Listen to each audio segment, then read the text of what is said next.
Al eeuwenlang laten mensen op de Utrechtse Heuvelrug hun schapen grazen. Zo ontstonden er tussen de bossen uitgestrekte heidevelden.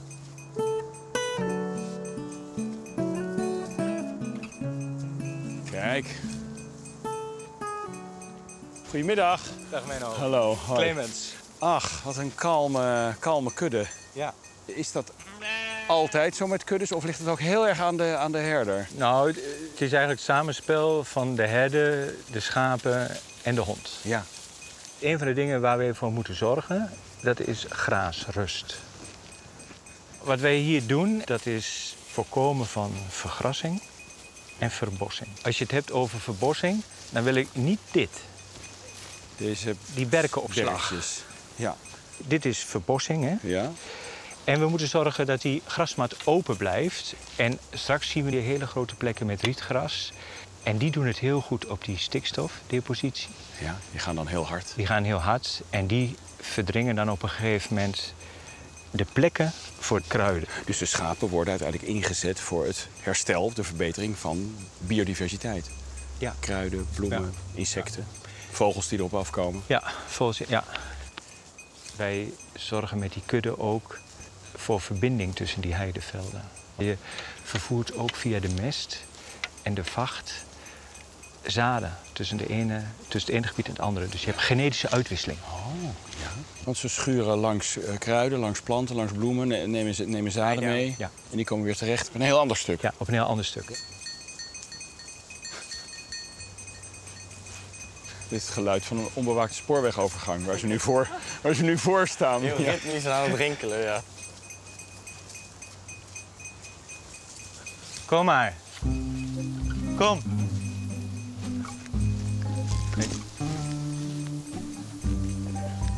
De hond luistert naar je. Ze reageren op stem, hoor. En de schapen ook. Ja. Goed zo, jong. Vind that will do. Kom maar. Goed zo. De kinderen van Clemens helpen mee in het herdersbedrijf. Het is mooi dat ze zo'n vee vormen. Ja. Hè? Daar zie je ook gebieden met allerlei andere grazers. Hè? Wat is nou het voordeel van schapen? Het grootste voordeel is dat wij gericht kunnen begrazen. De opdrachtgever kan aan ons vragen van... hey, wil je dat stukje daar zo met het duinriet meer begrazen? En stukken waar ze het juist niet willen, vragen ze dan, wil je daar niet komen? Ja. Wij kunnen bepalen waar de schapen eten. Ja, ja.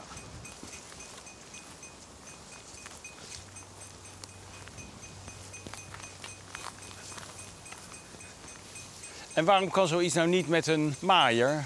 Kan wel met een maaien. Maar met maaien maai je alles eraf. Maar met begrazen hou je sprietjes. Ja. En die sprietjes, daar kan dus weer een insect in schuilen. Dat is beter voor de biodiversiteit. Dus dit soort dingetjes, dat staat er dan nu nog? Ja, dat staat er nu nog. En dat is een schuilplaats of een uitkijkpost voor een insect. Ja. Daarom is dat belangrijk. Wat voor rol hebben nou die schapen in vroeger tijden gespeeld? Nou, in vroege tijden waren die schapen puur voor de noodzaak van mest. Juist hier op de Utrechtse Heuvelrug had je schrale grond. Voedingsarm. Ja, voedingsarm. En dus je gewasopbrengst was minimaal. De mest was dus belangrijk om de grond rijker te maken. Dus ze graasden op grote heidevelden en die poep moesten ze opvangen. Ja, in de schaapskooi. Daar werden plaggen ingebracht. En dat mengsel ging in het voorjaar op de akker. En wat was dan de grote ommekeer, de uitvinding van de kunstmest? Uitvinding van de kunstmest, overbegrazing en het zakken van de wolprijs. Dus die schapen met hun mest waren niet meer nodig. Ja. Kunstmest ging op de velden, Ja. superproductie. Ja, totdat we zagen dat die schapen in het oude systeem ook voor heel veel biodiversiteit zorgden. Ja. Dit landschap is ontstaan door ingrijpen van de mens. Ja. En die halfnatuurlijke landschappen die zijn het meest rijk aan biodiversiteit. Ja, bijzonder. Ja. Dus eigenlijk het landschap dat wij in Nederland waarderen, namelijk variatie en biodiversiteit, en daar doen we ons best voor. Een deel daarvan is veroorzaakt door ingrijpen van de mens. Ja. Ja. Nou, dit is toch wel een mooi plaatje, hoor.